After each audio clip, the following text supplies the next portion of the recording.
म जीवन बिमा सम्बन्धी एउटा रोचक प्रस्तुत गर्न गइरहेको छु र बिचमा भएका महत्त्वपूर्ण जानकारीहरू पनि म तपाईँलाई हालसालैका जानकारी पनि म तपाईँलाई प्रस्तुत गर्न गइरहेको छु। जीवन बिमा गर्दा तपाईँको साथ उद्देश्य छ भने तपाईँले कहिले पीडा हुँदैन। If you have purpose you will never feel pain. यो भनेको तपाईँले उद्देश्य राम्रो राख्नुभयो भने तपाईँको जहिले पनि उद्देश्यका साथ परिणाम पनि राम्रो हुन्छ। जस्तै जीवन बिमा किन आवश्यक छ त धनी वर्गका लागि पनि म एउटा यहाँ प्रस्तुत गर्न गइरहेको छु। विश्वका यति धेरै ठुला व्यक्तिहरूको हामीले उनीहरूको जीवनी हेरेका छौँ। जस्तै भर्खरै भारतमा लियोनल मेसी आउनुभएको थियो। उहाँको देब्रे लेफ्ट खुट्टाको बिमा मात्रै $900 मिलियन को बिमा थियो। अब उसको खुट्टाको मात्रै भन्नुहोस्। उनीहरू कति सम्पन्न छन् तर पनि उनीहरूको जीवन बिमा किन त्यति आवश्यकता छ त भन्दाखेरि जति धनी भयो त्यति नै बिमाको आवश्यकता हुन्छ र धनी वर्गलाई अधिक जोखिमको आवश्यकता हुन्छ।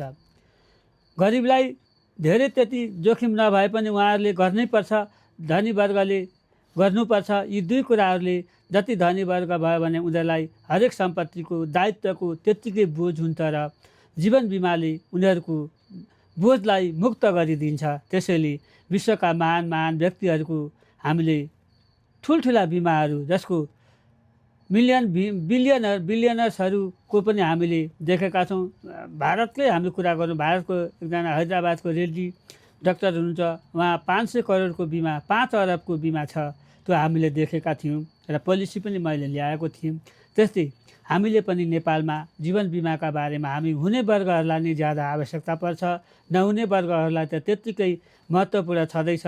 पहिले प्राचीन युगमा घाँस कपास जस्तै अहिलेको यो तपाईँको डिजिटलाइज युगमा चाहिँ स्वास्थ्य शिक्षा जीवन बिमा चाहिँ तपाईँलाई एकदमै अनिवार्य जस्तो भएको छ।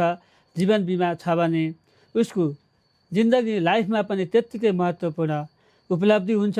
त्यसैले जीवन बिमा तपाईँको उद्देश्य साथ छ भने तपाईँलाई हामीले जहिले पनि प्रस्ताव राख्छौँ। तपाईँले आफ्नो प्रस्ताव स्वीकार गर्नुभयो भने तपाईँ बिमा गरेर लियोनल मेसीको जस्तै उदाहरणै पनि बन्न सक्नुहुन्छ।